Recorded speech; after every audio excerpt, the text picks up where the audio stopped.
بسم اللہ الرحمن الرحیم الحمدللہ رب العالمین۔ آج کا جو ہمارا سبق ہے وہ را سے متعلق ہے۔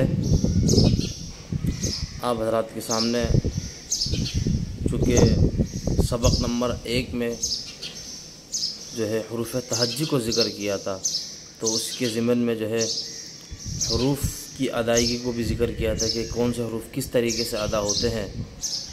اگر آپ جاننا چاہتے ہیں اس کی وضاحت تو ہمارے آئی بٹن پر کلک کریں، آپ کو سبق نمبر 1 کی وضاحت مل جائے گی کہ حروف تہجی جو 29 حروف ہیں ان کو کس طریقے سے جو ہے ادا کیا جاتا ہے۔ تو حروف تہجی میں سے ایک حرف را ہے، تو یہاں صاحب کتاب نے را کو ذکر کیا کہ را جو ہے قرآن مجید میں کس طریقے سے ادا ہوتا ہے، اس کو کس طریقے سے اس کو ادا کیا جاتا ہے۔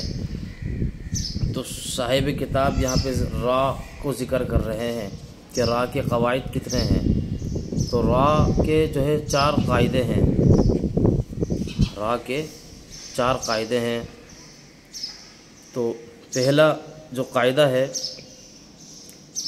را بہت آسان ہے، آپ ذرا دھیان سے سنیے گا کہ را اگر متحرک ہو، یعنی را پہ فتحہ یا ضمہ آ جائے، را کے اوپر اگر فتحہ یا ضمہ آ جائے تو را کو جو ہے موٹا کر کے پڑھا جاتا ہے، پر کر کے پڑھا جاتا ہے، منہ بھر کے اس کو را کو پڑھا جاتا ہے۔ را کے اوپر اگر فتحہ یعنی زبر اور ضمہ یعنی پیش آ جائے تو را کو موٹا کر کے پڑھا جاتا ہے۔ مثال سے آپ حضرات کو سمجھاتا ہوں، جیسے ربک، ربک، یہ مثال میں غور کیجیے گا۔ رب زبر رب، زبر با، رب، رب، را کو جو ہے منہ بھر کے پڑھنا ہے، یعنی موٹا پڑھنا ہے اس را کو۔ ربک، ربما، ربما، ربما، یہ اس کا قاعدہ ہے، اس کو موٹا کر کے پڑھیں گے۔ ربک میں را پہ زبر ہے، یہ زبر کی مثال آ گئی، فتحہ کی مثال آ گئی۔ ربما، ربما میں را کے اوپر پیش آ رہا ہے تو را کو جو ہے یہاں موٹا پڑھیں گے۔ پہلا قاعدہ ہے کہ را پہ زبر آ جائے یا پیش آ جائے تو را کو موٹا کر کے پڑھتے ہیں، پر کر کے پڑھتے ہیں، منہ بھر کے پڑھتے ہیں۔ دوسرا جو قاعدہ ذکر کیا کہ را کے اوپر اگر کسرہ آ جائے، یعنی زیر آ جائے، را کے نیچے اگر زیر آ جائے، را کے نیچے اگر کسرہ آ جائے تو را کو باریک کر کے پڑھتے ہیں، یعنی را کو پر نہیں پڑھیں گے، اس وقت جو ہے را کو باریک پڑھیں گے۔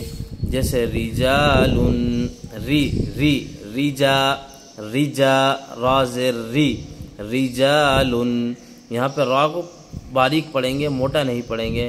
مثال پہ غور کیجیے، را زیر ری، رجال، یہ را کا دوسرا قاعدہ ہے۔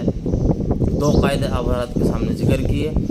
آگے جو 2 قاعدے ہیں وہ کیا ہے کہ را ساکن ہو، را ساکن ہو، اور را ساکن سے پہلے کوئی حرف آئے اور اس حرف کے اوپر زبر یا پیش ہو، یعنی را جو ہے ساکن ہو، را ساکن سے پہلے والا حرف جو ہوگا اگر اس کے اوپر زبر یا پیش آ جائے تو اس وقت بھی را کو موٹا کر کے پڑھیں گے۔ جیسے اور سلا، اور سلا، اب ارسلا میں غور کیجئے کہ حمزہ را زبر را یہاں پہ ساکن ہے، اور را ساکن سے پہلے حمزہ آ رہا ہے اور حمزہ کے اوپر جو ہے زبر ہے، فتحہ ہے، تو یہاں پہ بھی یہی قاعدہ لگے گا کہ را ساکن ہو اور اس سے پہلے کوئی حرف آ جائے، اس حرف کے اوپر ضمہ ہو یا فتحہ ہو تو را کو جو ہے اس وقت پر کر کے پڑھا جائے گا۔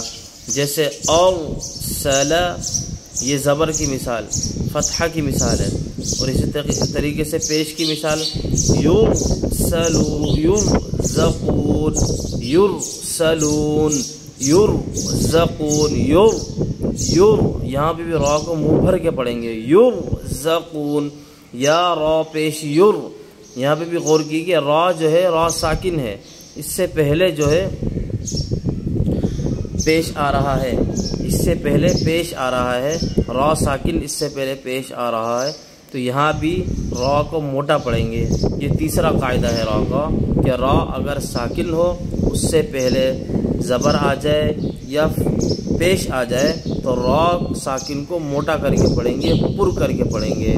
چوتھا قاعدہ کیا ہے کہ را ساکن ہو اور را ساکن سے پہلے زیر آ جائے، کسرہ آ جائے تو را ساکن کو باریک پڑھیں گے، جیسے انذرہم، انذر، ذر، ذا را ذیر، ذر، ذر، غور کیجئے مثال میں، انذرہم، یہاں پہ را ساکن ہے، را ساکن ہے، اس سے پہلے زیر آ رہا ہے، را ساکن سے پہلے زیر آ رہا ہے تو را ساکن کو یہاں پہ باریک پڑھیں گے۔